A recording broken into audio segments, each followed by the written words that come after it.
یہ national audio library for the blind کی آواز ہے۔ کتاب کا نام 9 لکھی کوٹھی، مصنف علی اکبر ناطق، اور آپ کے لیے پڑھیں گی فرحہ علی۔ باب نمبر 36۔ معاملہ تیزی کے ساتھ آگے کی طرف بڑھ رہے تھے، جن کی نہج کے بارے میں نہ غلام حیدر کو پتا تھا اور نہ ہی ملک بہزاد جانتا تھا کہ اونٹ کس کروٹ بیٹھے گا۔ البتہ غلام حیدر کی نواب افتخار حسین سے تار پر ہونے والی بات اور نواب افتخار کے والد نواب سر شاہ نواز سے ملاقات کے بعد کام کافی آسان ہو گیا تھا، بلکہ اتنا آسان کہ اب غلام حیدر کو خود پر غصہ آ رہا تھا کہ اسے پہلے ہی یہ بات کیوں نہ سوجی اور وہ ممدوٹ ولاز میں جا کر سر شاہ نواز سے کیوں نہ ملا، جو غلام حیدر کو اپنے بیٹے نواب افتخار کا دوست ہونے کے ناطے اچھی طرح نہ صرف جانتا تھا بلکہ کہہ بھی چکا تھا، بیٹا افتخار لندن جا رہا ہے تو یہ نہ ہو تم اپنے چچا کو ملنے ہی نہ آؤ، گاہے گاہے آتے رہنا، اگر مجھ تک کوئی کام ہو تو بلا جھجک کہہ دینا۔ مگر غلام حیدر کو آپا دھاپی میں یہ خیال ہی نہ آیا کہ سر شاہ نواز سے مل کر اسے اپنی ساری کتھا سنا دے۔ بہرحال دیر آئید درست آئید، نواب صاحب نے تھوڑی بہت رد و کت کے بعد غلام حیدر کی بات مشروط طور پر مان لی، جس کا سارا منصوبہ ملک بہزاد نے تیار کیا تھا۔ اب جب کہ نواب صاحب نے تھانے دار ضمیر شاہ کو بلا کر اسے غلام حیدر کے منصوبے کو پایہ تکمیل تک پہنچانے میں مدد کرنے کا حکم دے دیا تو مزید دیر کرنے کی تک نہیں تھی۔ غلام حیدر نے نواب صاحب سے ملنے کے بعد گھر آ کر 3-4 دن میں اپنا سارا کام نپٹایا اور سیدھا ملک بہزاد کے گاؤں کا رخ کیا۔ اسے ساری تفصیل سے آگاہ کر کے اس کی عملی شکل تیار کرنے کی کارروائی کی طرف متوجہ ہوا۔ ملک بہزاد غلام حیدر کی نواب صاحب کے بنگلے سے واپسی کا بے چینی سے منتظر تھا۔ اسے خوف تھا نواب صاحب کہیں انکار نہ کرتے، لیکن جو قیمت ملک بہزاد نے غلام حیدر کو اس کام کے عوض ادا کرنے کو کہا تھا، اس پر اسے یقین تھا کہ نواب صاحب ضرور مان جائیں گے، اور وہی ہوا۔ اب اگلی پیشی بالکل قریب تھی، جس پر سردار سدھا سنگھ کا پیش ہونا قرین قیاس تھا، تو مزید دیر کام میں بھنگ ڈال سکتی تھی۔ 15 دن پہلے غلام حیدر کو اپنی رائفل اور دوسرا ضبط شدہ اسلحہ واپس مل چکا تھا، لیکن اس کی ملک بہزاد کے مشورے کے مطابق ہوا بھی باہر نہیں نکالی تھی۔ لوگوں کی نظر میں رائفل اور دوسرا اسلحہ ابھی تک گورنمنٹ کے قبضے میں تھا۔ غلام حیدر نے ملک بہزاد کو اپنے معاملات کی تفصیل بتاتے ہوئے کہا، چاچا بہزاد، اماں جان کو میں نے پاک پتن کے بجائے کہیں اور بھیج دیا ہے۔ اس کے علاوہ مال کافی سارا بیچ کر بقیہ نواب صاحب کی فرید کوٹ والی کوٹھی میں منتقل کر دیا ہے۔ نواب صاحب پوری طرح دوستی کا حق ادا کرنے کو تیار ہیں۔ اس سلسلے میں انہوں نے مجھے اپنی ایک جیپ بھی ڈرائیور سمیت بھیج دی ہے، جو نواب صاحب کی گرو ہرسا والی حویلی میں موجود ہے۔ اگر اس کی ضرورت پڑی تو استعمال کر سکتے ہیں۔ اس کے علاوہ گرو ہرسا کے تھانے دار کو بلا کر منصوبے پر عمل کروانے کا حکم بھی دے دیا ہے۔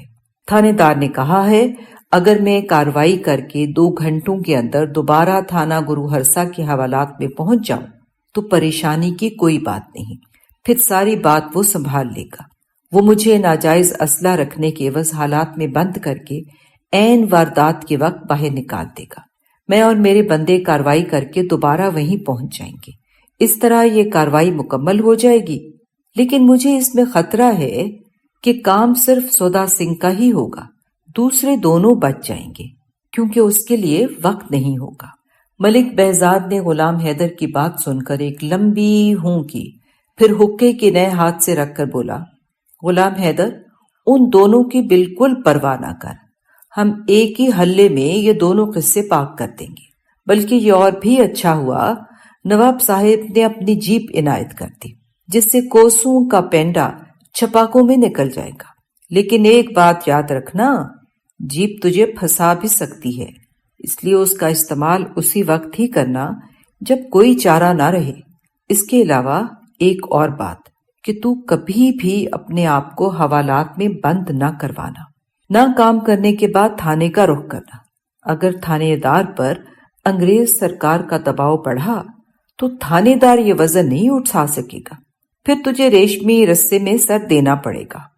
ہاں، اپنے بندوں کو اس پیشی سے کم از کم 2 دن پہلے گرو ہرسا تھانے میں بند کروا دینا، انہیں عین وقت پر تھانے سے نکلوانا اور کاروائی کرتے وقت اپنے پشت پر رکھنا۔ میں نے دریا پار چک ڈھمی سے اپنے بھانجے امانت خان وٹو کو بلا لیا ہے، اس کے پاس اپنی رائفل بھی ہے، وہ اس معاملے میں تیرا صحیح جوڑ ثابت ہوگا۔ کاروائی مکمل کر کے تو اور امانت خان وٹو ہر صورت فرار ہو جانا، اور تیرے بندے اس کے بعد آرام سے اسی تھانے میں جا بیٹھے۔ اس طرح سودا سنگھ کا صفایا کرنے کے بعد چک میگھا جانے کا اور پھر وہاں سے کسی بھی طرف فرار ہونے کا تیرے پاس بہت وقت ہوگا۔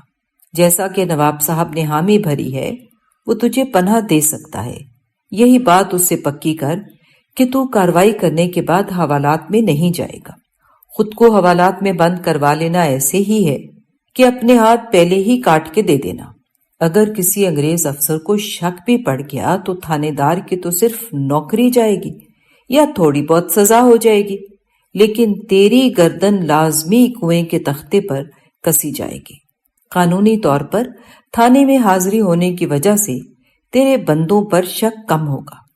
اگر وہ شک کی بنا پر پکڑے بھی گئے تو بمشکل 2 یا 3 سال کی سزا ہوگی، کیونکہ سودا سنگھ کے وارث ہر حال میں تجھے ہی نامزد ملزم قرار دیں گے۔ امانت خان وٹو تیری امید پر پورا اترے گا، اسے یہاں کوئی پہچانتا بھی نہیں، وہ کام کر کے واپس چلا جائے گا۔ انشاءاللہ کل تک یہاں پہنچ جائے گا اور پرسوں ہم مل کر سب پروگرام مکمل کر لیں گے۔ سودا سنگھ اس دفعہ جیسے بھی اور جدھر سے بھی جائے گا، اس کی ایک ایک لمحے کی خبر ہمیں ملے گی۔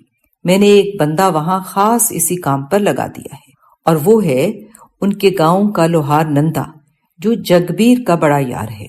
کل وہ ایک خبر دے گیا ہے، ہم اسی کے مطابق اگلا پروگرام بنائیں گے۔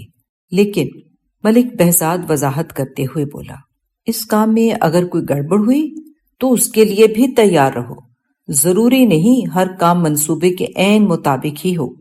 چاچا بہزاد، اس کے لیے میں بالکل تیار ہوں، غلام حیدر نے پورے جوش اور دلیری سے جواب دیا۔ نواب صاحب ایسی حالت میں بھی اس وقت تک پناہ دیں گے جب تک بہتر صورت پیدا نہیں ہو جاتی، اس کے لیے چاہے کئی سال ہی کیوں نہ لگ جائیں۔ انہوں نے یہ بھی ذمہ داری لی ہے کہ وہ میری زمین کی ضبطی بھی نہیں ہونے دیں گے، میرے تمام آدمی اس کو اسی طرح کاشت کرتے رہیں گے جیسے وہ کر رہے ہیں۔ میں نے انہیں صاف بتا دیا ہے کہ میں یہ کام کیے بغیر نہیں ٹلوں گا، لہٰذا نواب صاحب کی طرف سے آپ بے فکر ہو جائیں اور اپنا پروگرام بتائیں۔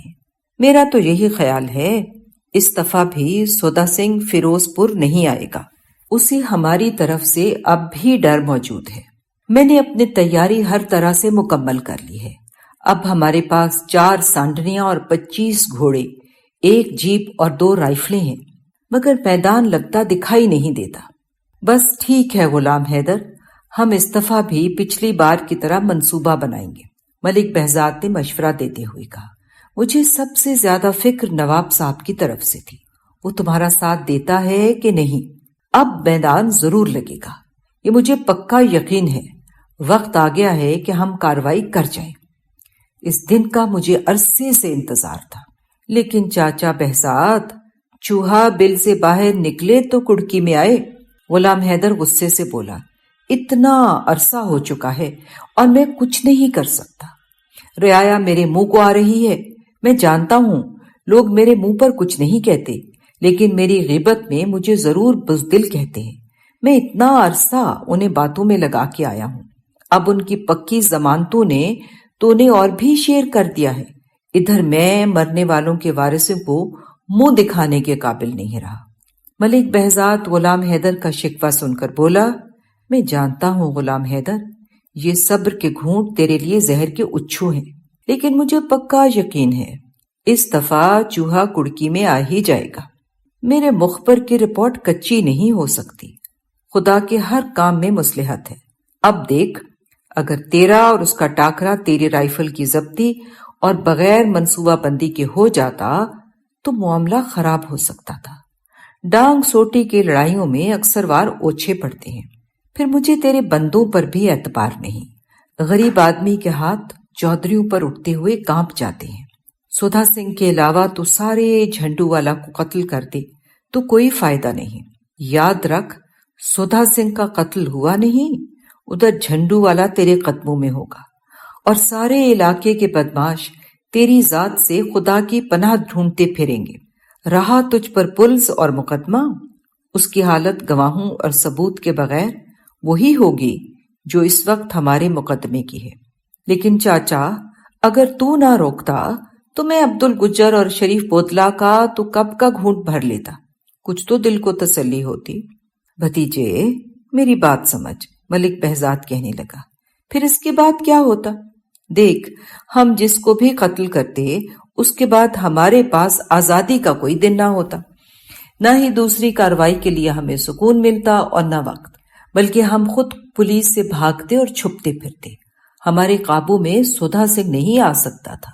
ان دونوں حرامیوں عبدل اور شریف کو تو ہم جا ہی پہنچیں گے، یہ تو ہمارے لیے گھڑے کی مچھلی ہیں، جس کے لیے اگر وقت کم ہوا تو نواب افتخار کی جیپ بھی تمہارے کام آ سکتی ہے، جو ان میں سے کسی کے پاس نہیں، مگر میرا خیال ہے اس کی ضرورت نہیں پڑے گی، سارا کام اس کے بغیر ہی ہو جائے گا۔ ہم سودھا سنگھ سے فارغ ہو کر سیدھا چک میگھا جا نکلیں گے، جہاں عبد الگجر صبح 1 بجے دن نکلے سے لے کر شام دیگر تک نیم کی گہری چھاؤں میں دلے ماچھی سے ٹانگیں دباتا ہے اور 15-20 گیدڑوں کے ساتھ بیٹھا سارا دن ڈینگے سنتا ہے، وہی منجی پر بیٹھے بیٹھے سلا دیں گے۔ اور تاریخ پر پیشی؟ غلام حیدر نے پوچھا۔ ہماری پیشی اب 2 جگہ پر ہوگی، ملک بہزاد نے منصوبے کی وضاحت کی۔ ایک گرو ہرسا اسٹیشن پر، دوسری چک میگھا۔ چک میگھا عبد الگجر اور شریف بوتلا کو ہم 4 تاریخ دوپہر ملیں گے، لیکن پہلے سودھا سنگھ کی بارگاہ میں۔ اگر سودھا سنگھ نے واصل کے سے جا کر ریل پکڑی اور ہم گرو ہرسا ہی بیٹھے رہ گئے تو پھر ساری پلاننگ خاک میں مل جائے گی، غلام حیدر نے شبے کا اظہار کرتے ہوئے کہا۔ واصل کے اسٹیشن میں وہ 2 وجہ سے نہیں چڑھے گا۔ ملک بہزاد نے داڑھی کو انگلیوں سے کھرچتے ہوئے اپنا فلسفہ بیان کیا۔ ایک تو یہ، وہ اتنا نادان نہیں کہ اپنے آپ کو خود موت کے چولہے میں جھونک دے، اسے سراسر پتہ ہے واصل کے غلام حیدر کا علاقہ ہے۔ دوم، اسے اگرچہ گرو ہرسا سے ریل پر بیٹھ کر فیروز پور جانے میں لمبا چکر کاٹنا پڑے گا، لیکن اس کو جھنڈو والا سے گرو ہرسا تک بہت کم گھوڑوں پر طے کرنا ہوگا، جبکہ واصل کے آتے آتے اس کے جانوروں کی اس گرمی میں تباہی بول جائے گی، اور سفر بھی محفوظ نہیں ہے۔ اس لیے اسے کسی کتے نے نہیں کاٹا کہ وہ گرو ہرسا کو چھوڑ کر واصل کی طرف آئے۔ ہمارے مخبر کی پکی اطلاع بھی یہی ہے، لہٰذا ہم اسے گرو ہرسا پر ہی ملیں گے، اور اگر بالفرض 1% وہ واصل کے سے گیا بھی تو ہمارے آدمی سانڈنیوں پر مٹی تو نہیں چاٹنے کے لیے بیٹھے ہوں گے، وہ ہم کو آ کر فوراً بتا دیں گے، پھر جیپ پر کوئی دیر نہیں لگے گی، اور وہ کوئی بڑھاوے نہیں کہ غائب ہو جائیں گے۔ اس کے بعد ملک بہزاد نے غلام حیدر کو تمام منصوبہ سمجھا دیا اور منصوبے کے ہر پائے کی چولے اچھی طرح ٹھوک بجا کر سیدھی کر لی، جس میں غلام حیدر اور ملک بہزاد کا بھانجا امانت خان وٹو منصوبے کے مرکزی کردار نبھانے والے تھے۔ منصوبے کے 2 حصے تھے۔ پہلے حصے کے مطابق کل صبح برچھیوں، کرپانوں اور چھوئیوں سمیت گرو ہرسا تھانے کے سامنے جا کر 2 پارٹیوں نے ایک دوسرے کے ساتھ دنگا شروع کرنا تھا، جس میں 1-2 بندے بھی فارغ ہونا تھے۔ ان دونوں پارٹیوں میں ایک پارٹی غلام حیدر کے بندوں کی تھی اور دوسری ملک بہزاد کی۔ اس لڑائی کے بعد تھانے دار ضمیر شاہ کا کام ان سب کو 751 میں حوالات میں بند کرنا تھا۔ اس کے بعد اگلا کام غلام حیدر اور میاں امانت خان کا تھا، جو بصیر پور کا پرونا رائفل چلانے والا تھا۔ ان دونوں کے ساتھ وقتی طور پر حوالات میں بیٹھے ہوئے سب لوگ عین وقت پر شامل ہونا تھے، لیکن لڑائی میں حصہ انہیں نہیں لینا تھا، کیونکہ تمام کام رائفلوں کے ذریعے ہونا تھا۔ کارروائی کرنے کے فوراً بعد ہی انہیں دوبارہ آ کر حوالات میں بیٹھ جانا تھا، جبکہ غلام حیدر اور امانت خان وٹو نے فرار اختیار کرنا تھی۔ معزز سامعین، جو ریکارڈنگ آپ نے ابھی سماعت فرمائی، اسے national audio library for the blind کی جانب سے پیش کیا گیا ہے۔ ہمارے یوٹیوب چینل کو لائک، سبسکرائب اور شیئر ضرور کیجیے۔ اپنی قیمتی تجاویز اور آراء کے اظہار کے لیے ہمارے کمنٹ سیکشن کا استعمال کیجیے۔ اگر آپ بھی رضاکارانہ طور پر ہمارے اس مشن کا حصہ بننا چاہیں تو ڈسکرپشن میں دیے گئے لنک کے ذریعے ہمارے واٹس ایپ گروپ کو جوائن کیجیے۔ شکریہ۔